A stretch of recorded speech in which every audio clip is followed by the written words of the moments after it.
pagi saudaraku yang diberkati oleh Tuhan.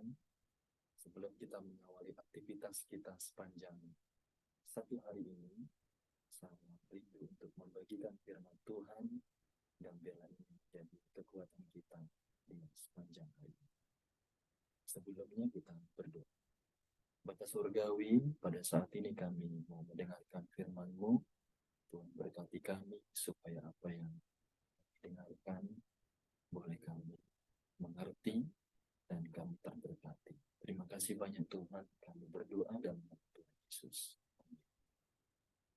Judul khotbah yang saya mau sampaikan pada pagi ini yaitu sudahkah engkau bersedia? Ketika melihat gambar ini, Bapak Ibu yang diberkati oleh Tuhan, saya teringat dengan sahabat saya. Kenapa saya katakan sahabat? Kebetulan dia ada di sebelah kanan saya pada waktu kami sama-sama di ruangan di rumah sakit pada waktu itu. Jadi menunggu gilirannya di malam hari, seorang perawat datang ke ruangan dan lalu mengatakan kepada sahabat saya, besok saudara akan dioperasi. Jadi untuk malam ini mau dipersiapkan dan besok pagi jam 2 sudah harus mulai berpuasa karena jam 9 atau pukul 9 saudara akan menjalani operasi. Ketika perawat keluar, dia sudah mempersiapkan dirinya dan jam 2 dia berpuasa dan jam setengah 8 waktu itu dia harus dipindahkan ke tempat dan dia harus dibawa ke ruangan operasi. Oke, pada waktu dia dibawa ke ruangan operasi, sekitar 15 menit, saya mendengar suara roda dan terdengar dia kembali. Saya tidak tahu kok cepat sekali. Artinya, biasanya kalau orang operasi, setidaknya membutuhkan waktu, ya 2 jam atau 3 jam. Ini hanya 15 menit dia sudah kembali. Akhirnya saya bertanya, kenapa cepat sekali kembali? Dan dia menjawab, dan pasiennya juga mengatakan dia tidak jadi dioperasi pada hari itu. Dengan alasan, ternyata dia mengalami kecemasan yang luar biasa. Dan dia mengalami ketakutan, sehingga itu meningkatkan tekanan darahnya dan itu tidak bisa dioperasi pada hari itu juga. Oke, akhirnya diberikan kesempatan untuk berpuasa kembali besok pagi dan besok dia harus menjalani operasi. Ada kesempatan kedua untuk dia nanti operasi. Oke, pada operasi yang ketiga, waktu saya operasi yang keempat, pada waktu saya di Jepara, saya dimasukkan ke ruangan operasi, lalu ada seorang bapak, ternyata di dalam ruangan itu sudah menunggu lama. Saya tidak tahu berapa lama dia menunggu di ruangan operasi itu. Lalu ketika seorang dokter memanggil nama yang sudah siap untuk dimasukkan ke ruangan operasi, dipanggillah waktu itu seorang ibu. Ibu ini gitu masuk. Bapak tua itu dia berteriak, dokter, kenapa ibu itu duluan? Bukannya saya yang lebih dahulu di sini dan sudah cukup lama saya menunggu. Seorang dokter itu mengatakan, sabar Bapak, nanti ada gilirannya untuk dipanggil karena saat ini ibu itu dipanggil hanya itu dimasukkan atau ke ruang operasi kandungan. Apakah Bapak mau dipanggil ke operasi kandungan? Akhirnya Bapak itu tersenyum karena memang artinya semua ada alurnya. Kalau ini bagiannya ke operasi kandungan. Akhirnya saya melihat dan saya membandingkan kedua atau sahabat saya dengan seorang bapak ini memang sangat berbeda jauh. Perbedaannya adalah bapak tua ini atau orang tua ini siap, bahkan dia menunggu, dia siap untuk dioperasi. Segera, mungkin dia berpikir kalau dioperasi artinya selesai sudah dan dia mungkin akan terlepas dari penyakitnya. Tetapi Sahabat saya, orang muda ini, merasa cemas dan ketakutan, dan akhirnya ia tidak jadi dioperasi. Di dalam kisah, di dalam Alkitab, ada cerita juga yang mengisahkan tentang hal kecemasan. Kita coba buka di Alkitab kita. Saya akan tampilkan di slide sini. Di dalam 1 Samuel 17 ayat 11. Ketika Saul dan segenap orang Israel mendengar perkataan orang Filistin itu, maka cemaslah hati mereka dan sangat ketakutan.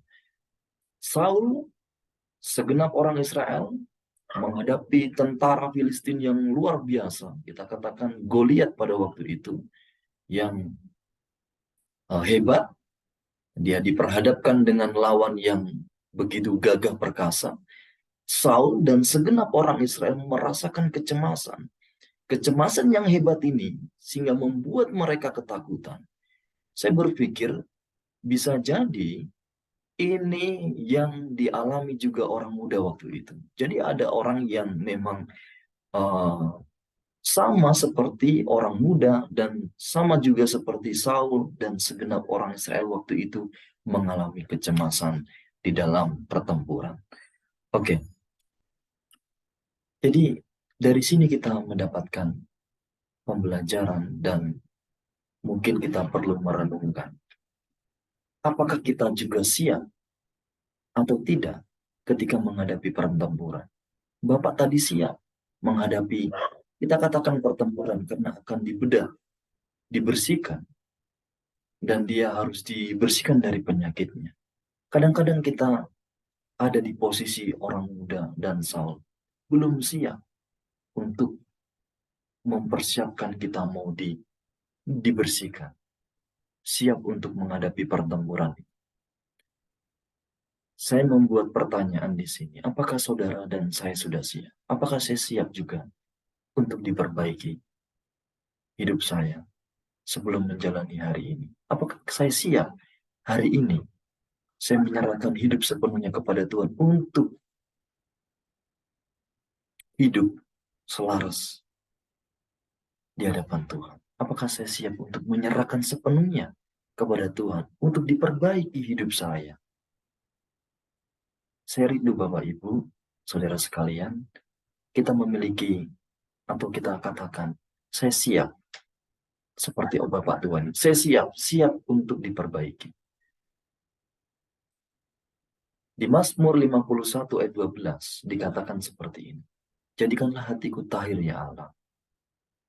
Perbaharuilah batinku dengan roh yang teguh. Daud mengatakan, Tuhan jadikan hatiku tahir. Baharuilah batinku dengan roh yang teguh. Saya rindu kita semua hari ini kita serahkan hidup ini kepada Tuhan. Kita minta untuk juga dibaharui supaya hati kita tahir, dibaharui hati kita, mengizinkan Tuhan untuk memperbaiki. Dan kita hidup selaras. Mungkin rasa sakit karena yang biasanya kita suka marah, akhirnya kita meminta Roh Kudus untuk menuntun supaya kita hidup di dalam kebenaran. Jikalaupun ada orang yang seolah-olah membuat kita marah, mungkin dengan pertolongan Tuhan, karena kita mau menyerahkan itu, Tuhan akan bertindak dan membantu kita. Maka seperti orang yang setelah dioperasi, dia mungkin betul dia sakit, setelah dia bangun, dia sudah bangun, obat biusnya sudah habis dan merasakan kesakitan. Tetapi yang pasti, walaupun rasa sakit, penyakit yang menggerogoti itu sudah disingkirkan dan akan mengalami kepemulihan. Pada hari ini, mari kita serahkan kepada Tuhan, seperti Daud. Serahkan hidupmu kepada Tuhan, dan percaya juga kepada Tuhan. Maka Tuhan akan bertindak dalam kehidupan kita. Demikianlah firman Tuhan, serahkan hidup. Tolong Tuhan, baharui aku, kuserahkan hidup ini. Biarlah Roh Kudus menuntun aku. Aku rindu untuk berjalan kepadamu bersama Engkau. Kendati pun banyak masalah yang menerpa. Mungkin sakit saya menahan. Mungkin sakit rasanya seolah-olah diejek dan menghadapi pertempuran itu. Tetapi yang pasti Tuhan, Saya rindu untuk diperbarui. Dan saya siap untuk itu. Terima kasih. Biarlah renungan ini menjadi kekuatan kita. Kita berdoa. Bapa dalam sorga, terima kasih banyak. Renungan yang singkat ini menjadi pelajaran yang baik. Supaya hidup selaras di hadapan Tuhan. Kami siap untuk dibaharui. Dalam nama Tuhan Yesus kami sudah berdoa.